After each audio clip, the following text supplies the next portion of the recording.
Go. 164 Kirkpatrick. Why do we renovate? The question should be why do we renovate? Is we're renovating. We love renovating. Let me tell you. Let me take a look at this. Come on. Come on down. This is a duplex. We're at the drywall stage. It's coming along really well. We renovate because, I'll give you the reason why we renovate, because it's fun. It's a lot of fun. Look at this. Got the new panel right here, 100 downstairs, 100 upstairs.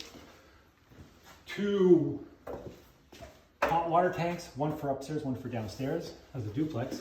We also renovate because we've got the people to do it, and they do a great job. They've been with us for a long time.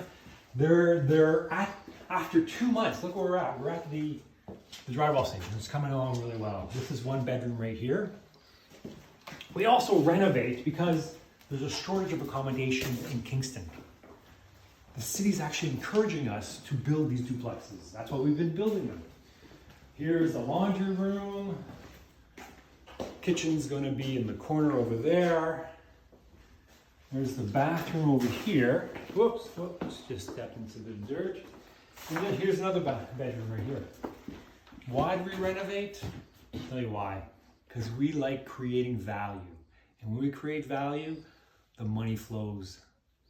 Value, create value, money flows to it. Everybody else is happy with it. Thank you.